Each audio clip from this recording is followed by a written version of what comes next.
Joel, really solid first day. What was working out there for you?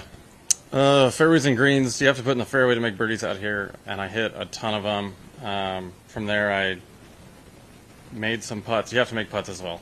So made putts early, and it just kind of kept it going throughout the day. It wasn't. It doesn't feel. These courses are very gettable, so it doesn't feel like you're doing anything crazy. But I haven't shot 8 under on the PGA Tour in a long time, so it feels great. Being that you live in Arizona, coming out west, is there a level of comfort that you have coming out here and familiarity with the climate and with the multiple courses that you are playing? Yeah, certainly. It's an easy drive over. Picked up the family after Hawaii and drove over here. The same grasses, same, everything. Ball travels roughly the same distance. It's what I play on every time I'm at home. So certainly feel comfortable with it. I like these golf courses a lot. And, it's nice to feel like it's a second home. These are the ones from Kevin now, but what did you learn about yourself after the weekend at RSM and, securing status for this year and, stepping up to the plate and making it happen when it mattered most? Yeah. Took a while to kind of process that weekend for me, probably to RSM, but I definitely tapped into something that I've been trying to tap into for a while, working with a performance coach, and you're doing all of these things to get better at golf, and sometimes it takes a long time for it to click. And for it to click, especially that Sunday for me at RSM was really special. And just trying to tap into that more often, it's really hard to kind of go into that headspace where you just have to get it done, and you're super focused on what you're doing at hand. So it's always been a struggle of mine to maybe stay on task for all 18 holes, and I'm trying to do that more because obviously when I do that, I'm pretty good at golf. Looking back at that week, what sticks out to you most about that final day and that final round? I think the level of comfort that I had. I was really not comfortable on Friday trying to make the cut. It was really struggling on Friday to stay in it, mentally. I was just so nervous. And then I just woke up Sunday and was okay with everything. And I don't know, I was just at peace with myself, my golf game, whatever it was. I wasn't result oriented that day. I just got into it and played great golf that day. So, I just was very, very peaceful through the whole thing. I mean, I was still nervous, obviously, on butterflies, but I was just okay with everything. And that's a great spot to play golf from. Were there any memorable phone calls or text messages that you sent or received after you found out that you had secured status for this year? Yeah, always calling my dad is super special, no matter what it is. And then I got a lot of great texts from players that I wouldn't say I'm closest with, but some top guys out here, and those are really cool. Guys know how hard it is, and to get the appreciation from that was really cool. And how did that experience on that final day, all the aftermath after your round, how did that compare to winning a tour title or getting your tour card from the Korn Ferry Tour? Honestly, it felt a lot like the win.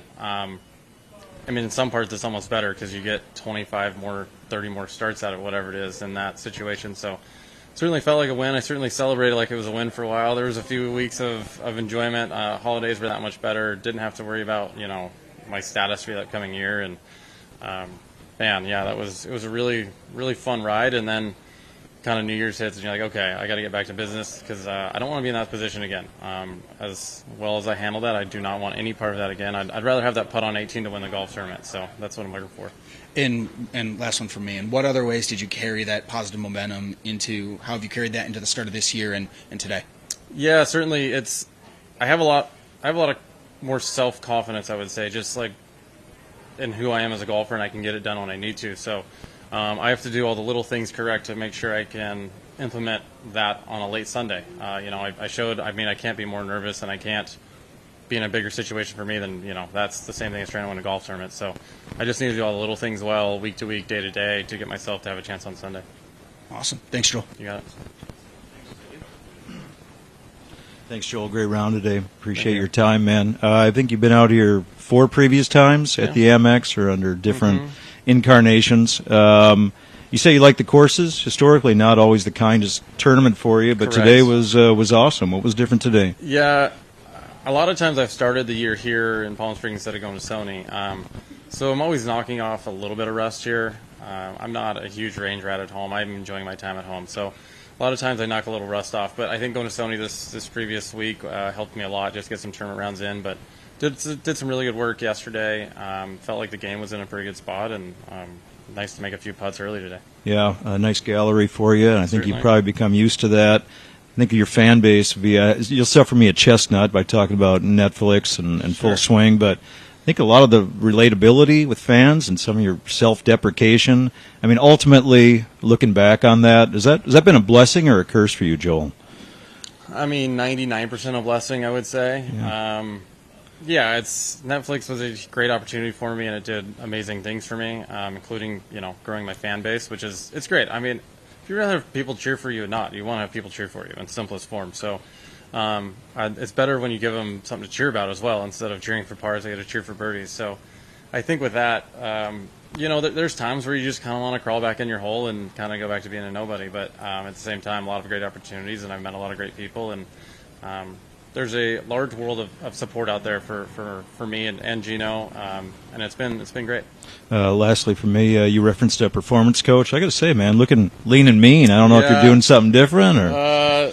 Yeah, lost some weight, just a little more. When you get older, you start chasing the kid around. You have to be a little more disciplined in certain aspects of your life, and I've done a pretty good job of that. So there's so many young kids who want my job, and they're so darn good that a few years ago I could get away with a little more. But it's a job, and I'm taking it a little more seriously now. Okay, great round today. Appreciate your time, Joel. Thank you. You got it. Thanks, Joel. Cheers. Thank you.